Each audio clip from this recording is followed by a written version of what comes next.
Court is now in session for the trial of Mr. Miles Edgeworth. The defense is ready, Your Honor. Very well. Apparently the prosecution is also ready. Who is the judge here, anyway? Mr. Von Karma, your opening statement.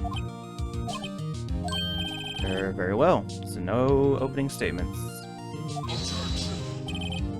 Not so fast, Judge. I was taking a meaningful pause before speaking. Right, of course. A prediction. Today's trial will end in 3 minutes from now. It's gonna be a short episode. Order! Order! Mr. Von Karma, what is the meaning of your statement just now? Bah, must you question everything? This will be over in 3 minutes. We have no time to waste. I call my first witness now. Alright. I call my witness. My decisive witness to the stand. It's a mysterious boat shop owner.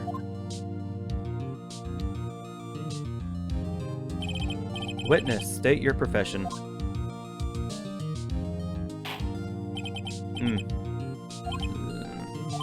I am the proprietor of the restaurant The Wet Noodle at Gourd Lake. And I also rent boats. The night of the incident, you were in the boat rental shop, correct? Yep. Yep, I was. Please testify. Wait a sec. We still haven't heard who this gold guy is. Wait a minute. The witness hasn't stated his name yet. Because I did not ask him, Mr. Wright. Bah. I had predicted this trial will end in 3 minutes. Stop asking trivial questions and cooperate. Yeah, right. The witness will state his name.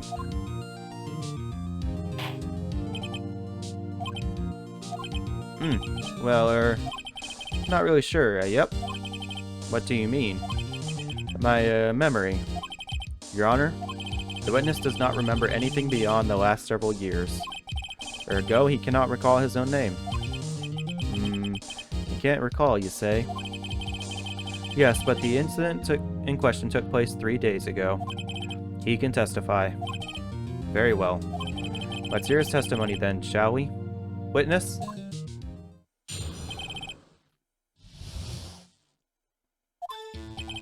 It was the night of the 24th, just after midnight. Yep. I was in the restaurant where I rent boats, as usual. Then I heard a bang. Yep. When I looked out the window, I saw a boat just floating on a lake. Then I heard another bang. Just about then, the boat comes back to shore and a man walks by my window. Very well. I'd like to begin the cross-examination. There is nothing to question in my witness's testimony. Ergo, no need for cross-examination. Besides, there are only 10 seconds left before our 3 minutes are up. Judge, your verdict, now. Yes. Mr. Wright? What are you saying? Of course I'll cross-examine the witness. Very well. You may begin. Excuse me, Mr. Von Karma. 3 minutes just passed. I see. Well then, let's just take our time. You may cross-examine the witness. Yeah, fuck you, Von Karma.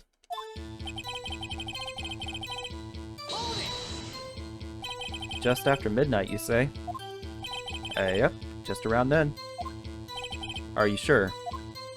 Pretty sure, yep. When I talked to you yesterday, you were rather vague about the time. I'm surprised you seem so sure about it today. I asked him, and he remembered. Isn't that right?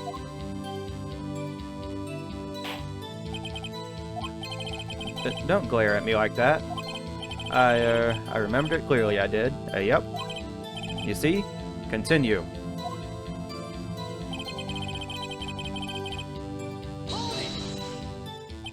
Is there anyone who can verify that? Well, I guess Polly could. That's not good enough for a court of law. Mr. Wright, exactly what's not good enough? Your Honor, this Polly is a parrot. Parrot? Don't be so hard on the girl, Keithy boy. Keith. The prosecution concedes that we cannot prove the witness was in the shop. Witness, please continue.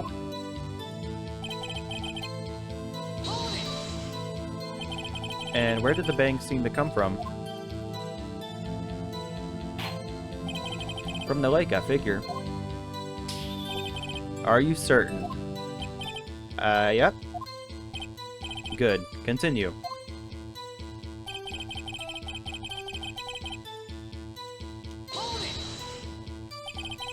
Was there someone in the boat? It was pretty far out there. I couldn't see clearly. But I figured there was 2 men out there, yep. But you couldn't see them clearly. Yep. At the time, that is. At the time.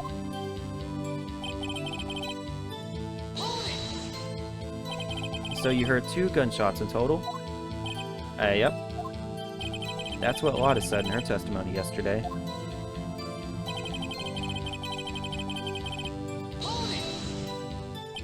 By your window? Yep, by my window. Right outside the little window of my little shack.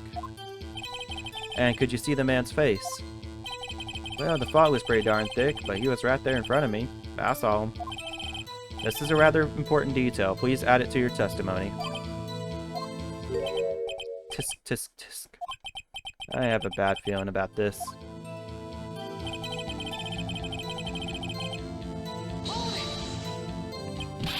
Are you sure? Uh-oh. Dad. Dead certain, Keith. He said, I can't believe he's dead, as he was walking by, too.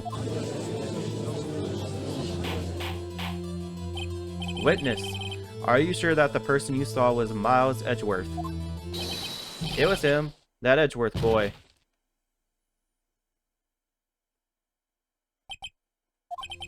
This sounds like decisive evidence indeed. I see no room for doubt. Von Karma. He lured me into a cross-examining so he could set me up for a fall. Tisk, tisk, tisk. Nick, I don't like the way things are going here. Everyone in the courtroom is glaring at us. I better act quick or this trial is going to be over. Your Honor, we proved in yesterday's trial that it could not have been Edgeworth who fired that gun. Mr. Wright, are you referring to the fingerprints from Edgeworth's right hand found on the gun? And the photograph showing the man firing with his left hand? Exactly. That is easily explainable. He could have wiped his prints after he fired. You are ignoring the truth of the matter here. Everything in this witness's testimony is true. The judge is lost in thought. What should I do? Your Honor, this witness claims that Edgeworth said, I can't believe he's dead. But his word is all we have. If he were telling a lie... Mr. Wright, in a court of law, the evidence tells all. Apparently you have yet to realize even this basic fact. You say his testimony is a lie. Show us proof. Nick, do we have any evidence? It's no good. There's nothing I can do. Are you sure? To be honest, I don't know what to do anymore. Please. Can you hear me, sis? Please. We need your help. Nick needs you. Tisk, tisk, tisk. 3 minutes was perhaps too high an expectation. However, 15 minutes isn't bad. This must be a new record. Damn. Time dilation is a hell of a thing with 10 minutes into the episode. Actually, not even 10 minutes. Good God. Enough. The witness may leave the stand. I think he already has. This court sees no reason to further prolong the trial. Nor is there any need for more time to decide the case against the defendant. This case is extremely clear. I see no room for misinterpretation of the facts. What? No. This court finds the defendant, Mr. Miles Edgeworth.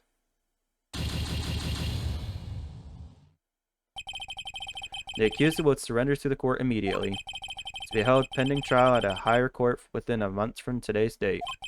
That is all. This court is adjourned.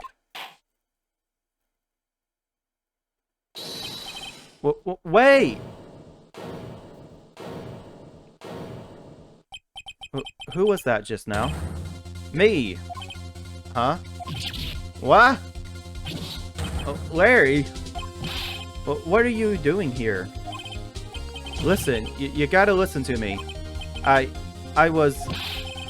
Ouch. I was there, in the park, the night of the murder. I wasn't sure about it until just yesterday. But today I remembered it. Remembered what? The gunshot. I heard it too. Oh, order. What is the meaning of this? The verdict has been decided. I call for adjournment. One moment, Mr. Von Karma. So you say you heard a gunshot? Yeah, I did. A gunshot that night. I was sitting here in the audience listening to the testimony. Then I realized something he said was different from what I remember. Anyhow, I can't just sit here and let you call edgy a murder. It's just not right. I'll testify. Let me testify. Order! Order! Well, this is the first time something, excuse me. Well, this is the first time something has happened like this in my court. I'm not quite sure how to proceed. Judge, you've already given your decision. The trial is over. Nick, this is it. Larry's given us one final chance at this. She's right. If only it wasn't Larry. He could make things even worse. Mr. Edgeworth was just declared guilty, Nick. Doesn't get any worse. You're right. Okay. Your Honor, if there is another witness, it is our duty to hear him speak. Right here, right now. A waste of time. The verdict cannot be overturned.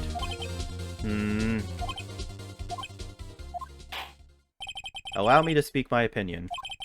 In all court proceedings, it is our duty to prevent an inaccurate verdict. In order to make sure no mistake has been made, every witness should be heard. Well, what is this?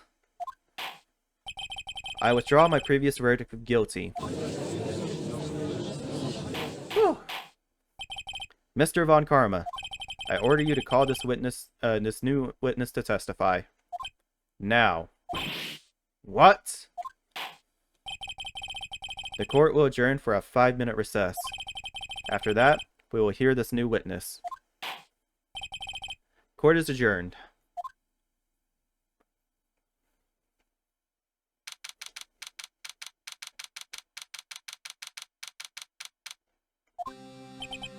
Whew. That was too close. Sorry to keep you on the edge of your seat like that, Edgeworth. I've seen worse. Yeah, right, Edgeworth. You're sweating bullets. I just wonder what Larry plans to say in there. Larry was at the lake that night? Yes. He said he went looking for the Steel Samurai balloon that flew into the lake. Oh, right. And he found the balloon and the air tank that night? Yeah. Hey, Edgeworth. Huh? You say something, right? Yeah, a lot of things. You seem out of it. What's wrong? It's nothing. Mr. Edgeworth, there's something I've been meaning to ask you. What's that? Why are your fingerprints on the murder weapon? Oh.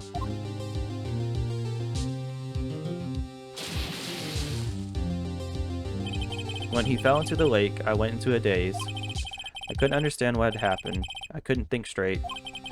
Then I saw the pistol lying on the floor of the boat next to me. I picked it up without thinking. I didn't have a reason, really. I see. Right. Yeah? This might be our chance. Our chance? Von Karma has only ever run perfect trials. Perfect trials?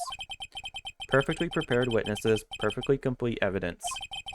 That's the secret to his success. This is the first time he's ever had to deal with something unexpected. He has to let someone he hasn't even talked to testify before the court. And that someone is Larry. What are you getting at? It's likely his testimony would be full of holes, right? That's right, Nick. No 10-minute trial this time. We'll milk this one for all it's worth. Hey, it was 15 minutes. 15! Everything's on Larry now.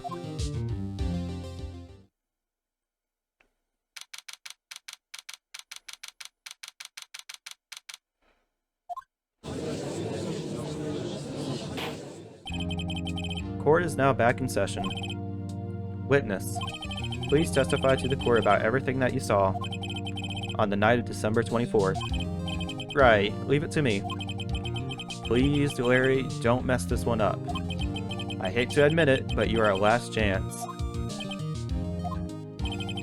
Von Karma didn't even have time to prep his witness. Now I just hope Edgeworth is right about this being our big break.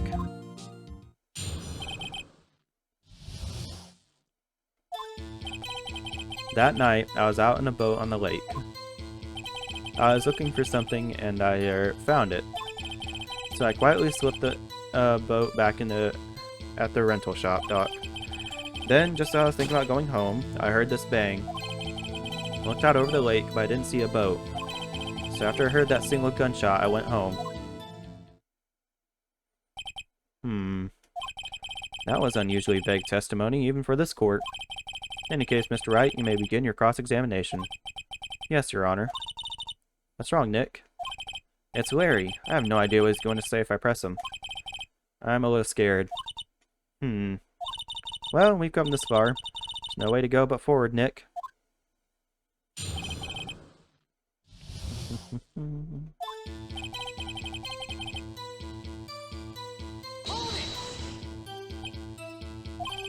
Something wrong, Mr. Wright? There were so many things wrong, I don't even know where to begin. Well, okay. First of all, what time was it? Oh, it was after 11 o'clock when I went out in the boat. By that time, everyone had gone home for the night. So I waited until the coast was clear, so to speak. And why were you out on a boat at such a late hour?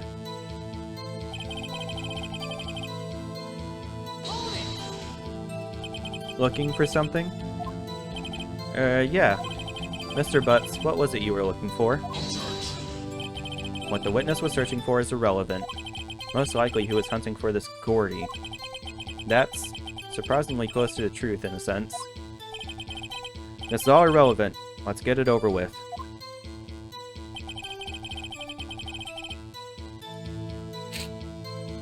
Good God, I had to get some water. Goodness. Okay. Around what time was that? Well, let's see. I figured I was out searching for about an hour. So I guess it was around, midnight. Yeah. You're not sure? Hey, don't give me that face. I'm not some sort of human sundial, okay? People use watches these days, Larry.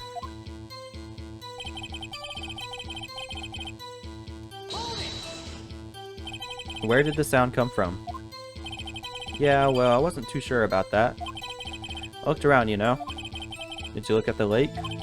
Yeah, I looked.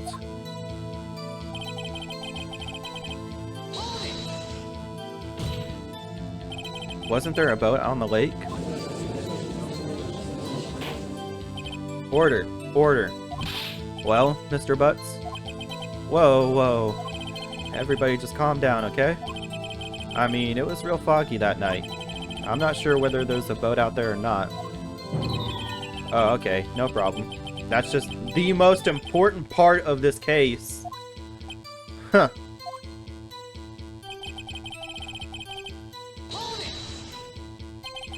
So you only heard one bang, correct?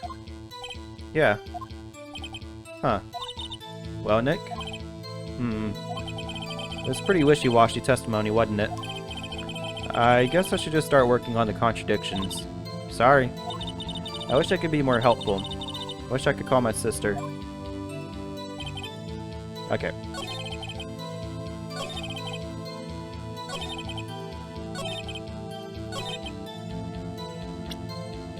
Oh, yeah, I think we gotta do a lot of parts testimony.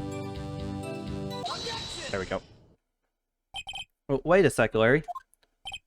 What? You only heard one bang? You're sure?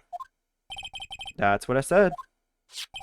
But Miss Lotta Hart testified yesterday that she heard 2 bangs. And the old man just now said the same thing. They both heard 2 gunshots that night. Huh? Were you even listening? Were you paying attention at all to what they said? Yo, Nick, please. Huh? You know, something's been bothering me. I'm a witness, see? I'm like customer here. So you gotta treat me nice and stuff, okay? Mr. Butts. What? You only heard 1 gunshot. Are you sure? Well, I'll tell you the truth, I'm not sure. Eh? Not sure? How could you not be sure? Yeah, well, I might have missed the other gunshot. I was, listening to something else. Something else? My radio, dude. With my headphones. What? Order! Order! And stop that booing. Mr. Butts, you were listening to the radio with your headphones? Yeah, so what? Not a crime? I listen to my radio. Everybody listens to the radio. What's the big deal? Mr. Von Karma, your opinion? Waste of time. I do not accept this witness, nor his shoddy testimony. Well, Mr. Wright, should he continue the testimony?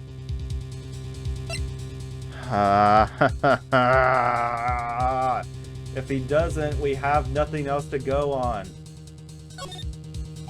Your Honor, please allow the witness to continue his testimony. Bah! Nothing is more pitiful than a lawyer who doesn't know when he's lost. Very well, Mr. Butts. Please give your testimony, and be sure to include details like your radio. Right, leave it to me. I wouldn't if there were any other way out of this, believe me.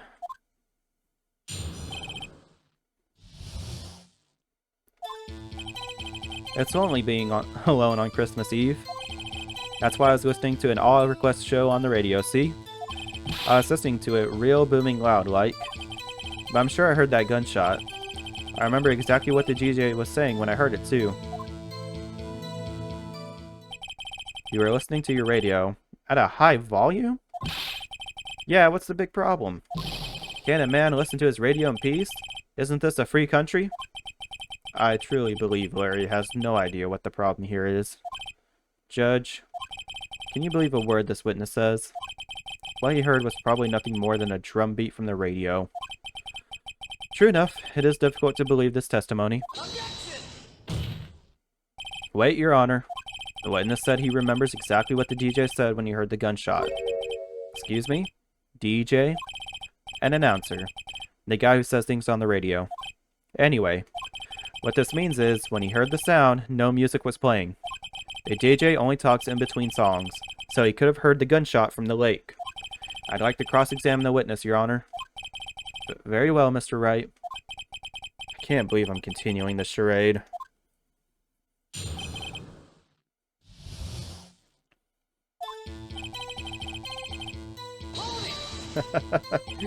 So, you turn on the radio. Right. I just wanted to hear someone's voice, you know? You don't know what it's like out there, alone, on Christmas Eve, alone.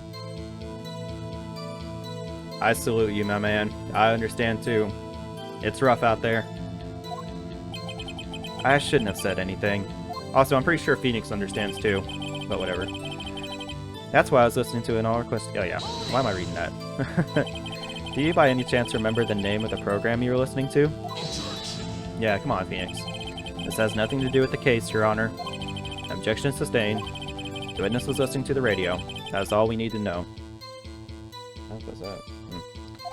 Tell us, Mr. Butts. How was your radio set to that night?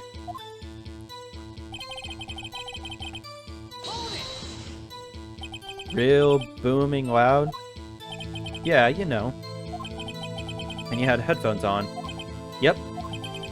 I wouldn't think you could hear anything going on outside at all.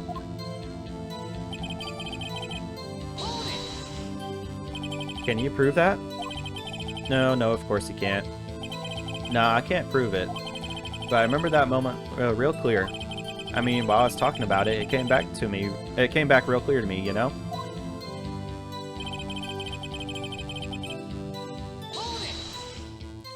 What did she say? Mr. Wright, please cease these pointless questions. What possible good could knowing what a radio DJ said to us?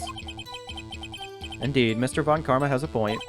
I'll allow the question only if you see some reason why we should care.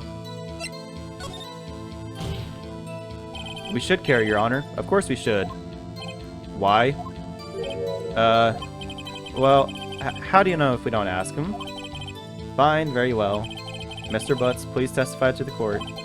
What was the radio announcer saying when you heard the gunshot? Man, the judge folded under zero pressure there. Zero pressure, and he folded like a wet paper napkin. Just when she said, "Hey, it's almost Christmas," I heard the gunshot. Hold on.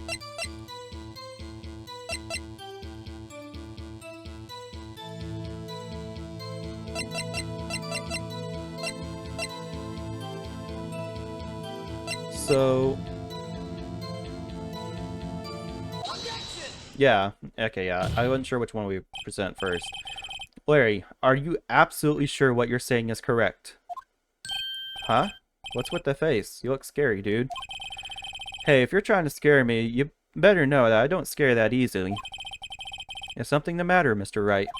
Your Honor, did you hear what the witness just said? The DJ said, "Hey, it's almost Christmas," when he heard the gunshot. Indeed. And? Almost Christmas means it wasn't Christmas. Do you realize what this means? When he heard the gunshot, it was still Christmas Eve. That would seem to be the case, yes? But that contradicts the two testimonies we have heard so far, Your Honor. Both Miss Hart and the old man said it was after midnight when they heard the shots. In other words, when they heard the gunshots, it was already Christmas. This is a clear contradiction, Your Honor. Order! Order! What does this mean? The two prior witnesses heard gunshots after midnight. However, this witness says he heard a gunshot before midnight. Judge, the answer is simple. The current witness is plainly mistaken. Just look at him. Suspicious. What? Well, Mr. Wright? What do you think about Mr. Butt's claim he heard the gunshot before midnight? That's right. Larry's not mistaken, Your Honor. He heard that gunshot before midnight. Intriguing. I'm assuming you have evidence for this wild claim? Show me evidence there was a gunshot before midnight. Shows an empty lake, taken automatically. Nope. Look up this photograph. This was taken by our witness yesterday, Miss Lotta Hart, with her automatic camera. The timestamp on the photo reads December 24th, 11:50 p.m. Oh? But there's nothing on the lake in this picture. Your Honor, the real issue here is not why nothing is shown in this photograph. It is why this photograph exists at all. What do you mean? Your Honor, this photograph was taken by an automatic camera. And that camera was set to go off in response to loud noises. Aha! Correct. There was a loud noise on the lake at 11:50 p.m. That is why this photograph was taken. In other words, when Larry heard that gunshot, it was most definitely still Christmas Eve. Indeed, it would seem that this is the case. Then, where does that leave us? Miss Hart testified that she heard the gunshots after midnight. Are you claiming she was mistaken?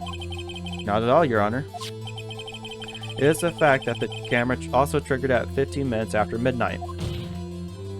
Your Honor, that night there were two sets of gunshots with a 25-minute pause between them. Why would this be? Don't be fooled, Judge. That camera was set to respond to loud noises. Yes? There is no proof that the loud noise at 11:50 was a gunshot. Why, the witness could have sneezed, triggering the camera. Hey, my nose was clear that night, man. Clear. Well, Mr. Wright? There's no turning back now. Can you prove that the loud noise at 11:50 p.m. was indeed a gunshot? Please show the court evidence if you have any. Okay,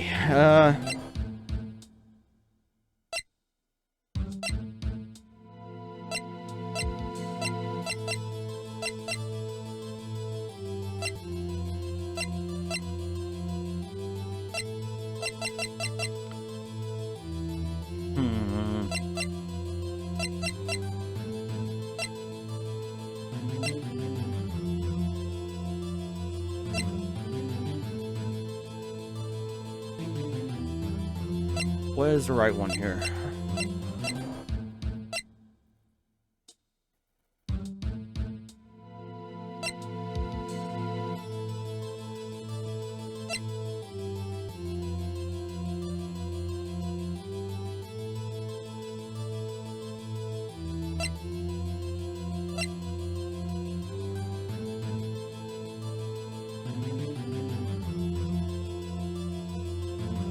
Would it be the pistol? Because it does say fired 3 times.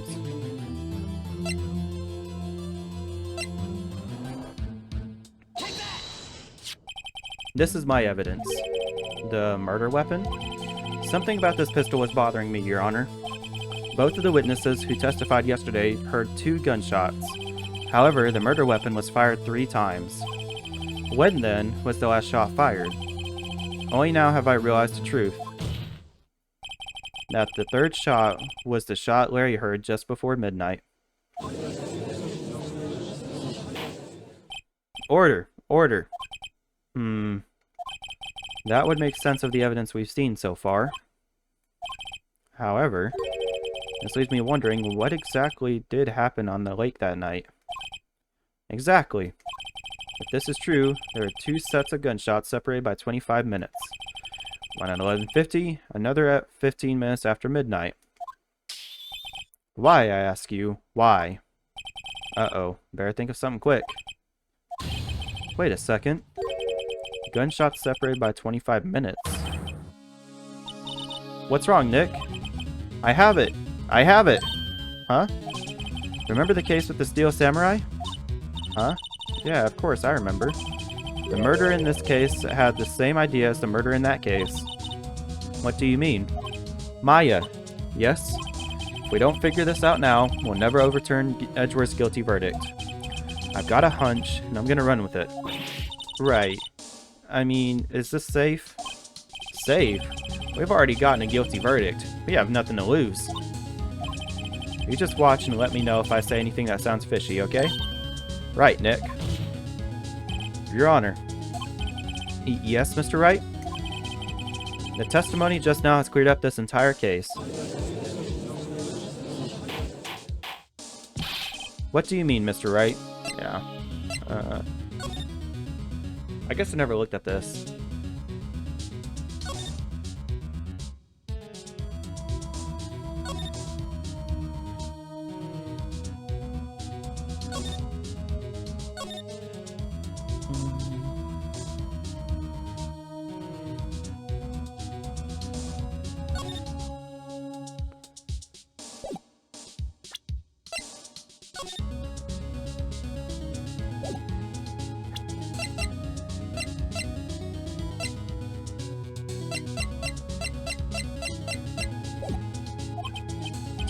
Tisk. So you finally realized the truth?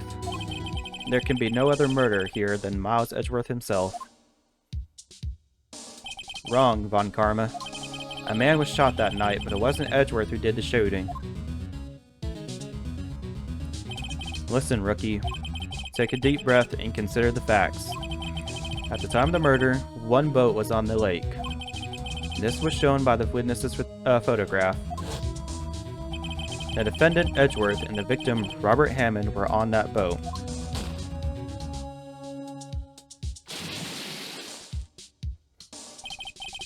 There was a gunshot fired on that boat and Robert Hammond fell into the lake.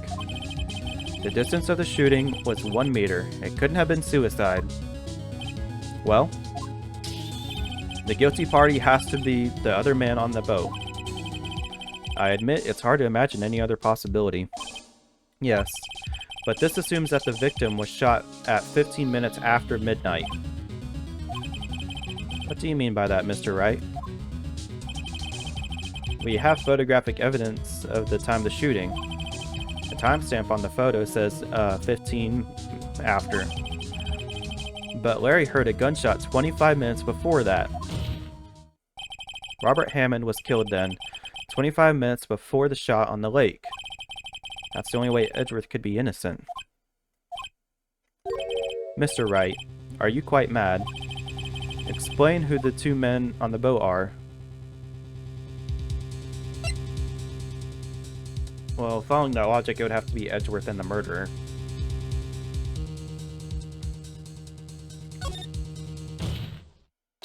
Of course, it was Edgeworth and the murderer. After the murderer killed Robert Hammond at 11:50, he assumed the guise of Mr. Hammond and met Edgeworth. What? Are you serious? Yes, Edgeworth won't tell us why he went to the lake that night. However, I have a hunch. That night, Robert Hammond called Edgeworth to the lake. Now, Edgeworth didn't know Robert Hammond's face that well. That's why he didn't suspect anything when the murderer took Robert Hammond's place. I'm not sure what to make of all this. Ludicrous! Mr. Wright, tell us the name of the murderer then. The murderer's name? Right, it's... Yeah, I don't know. Actually, I don't know the murderer's name. You don't know? Bah! Again, you waste my time. I don't know because he never told us. The murderer is the caretaker of the boat shop, that old man. At 11:50, he was the one who killed Robert Hammond. The caretaker of the boat shop? Where did he do this? There weren't any boats on the lake then. Why would he have to go all the way out on the lake just to shoot someone? May I suggest that the real scene of this crime was not on a boat? What? Well then, where did the murder take place?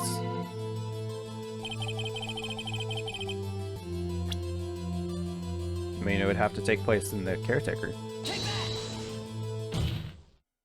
Here, of course, the boat shop where he lives.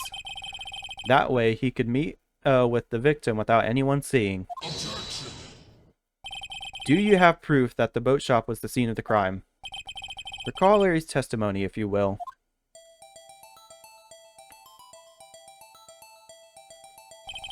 That night, he was out on the lake in a boat searching for something. He finds it and returns to the boat. Then, just as he's starting to head home, he hears a gunshot. He heard a gunshot, Your Honor, even though he was wearing headphones at the time. In other words, the gunshot was very, very close by. And where would that be if he had just returned in a boat? The boat shop. Mr. Wright, what happened that night on Gourd Lake? Please tell the court from the beginning. Yes, Your Honor. Nick, are you sure about this? Not really. But I think if I start at the very beginning, and I take it slow, I might just be able to figure this out.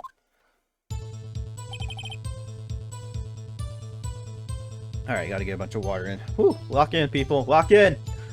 That night, the caretaker of the boat shop called Robert Hammond to his shop.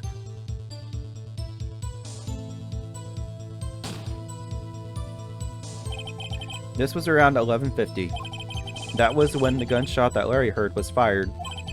After that, the caretaker put on Robert Hammond's coat. He became Robert Hammond. Then he got in the boat with Edgeworth and went out into the middle of the lake. Then, who fired the pistol on the boat, Mr. Wright? Would have been the caretaker. Of course, it was the murderer who shot the pistol. He shot twice. Both missed Edgeworth on purpose. Wait a minute. Yes? Why would he shoot twice if he didn't mean to hit anyone? Details. Know this, Mr. Wright. The moment you run out of explanations is the moment you lose. Tell us why the murderer had to fire twice. To create a witness. I believe he shot twice to create a witness, Your Honor. Create a witness? The murderer lifts his pistol and fires one shot. That ensures anyone who heard the shot would look at the lake. Indeed, Miss Hart did exactly that after hearing the first gunshot. Next, the murderer waits a bit and he fires again. Then, the murderer jumps from the boat himself, leaving the pistol in the boat behind him. I see. To someone looking from the edge of the lake, it would appear that one of the men on the boat had shot the other. The murderer didn't know about the automatic camera, of course. That's why he shot twice, to draw attention to the boat. Once you realize that, everything else falls into place.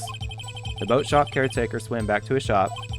Then he put Mr. Hammond's wet coat back on the body, and then threw the body into the lake.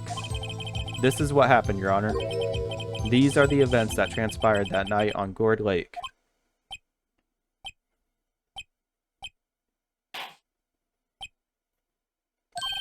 Bailiff, bring out the witness from before. The boat shop caretaker. Quickly!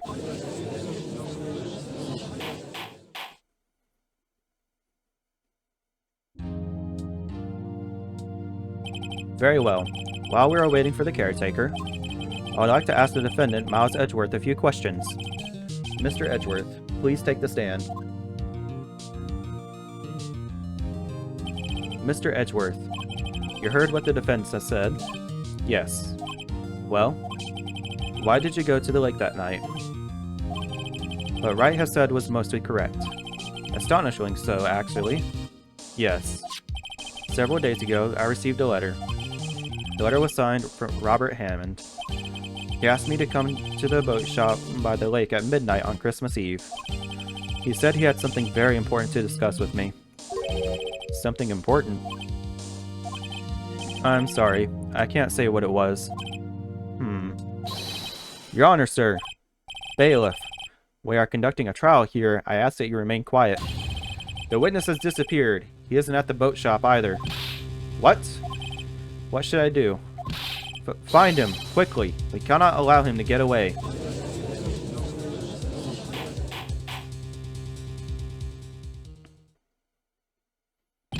Mr. Von Karma, your witness has disappeared. A search warrant has already been issued. Goes without saying that I cannot declare a verdict under these circumstances. I will extend the trial until tomorrow, the final day allowed. I request that the police department utilize all its forces to find that witness. Am I understood? One more thing. Just who is that boat shop caretaker? I think his identity has become very important to this trial. I want him, and I want to know who he is. Very well. Court is adjourned.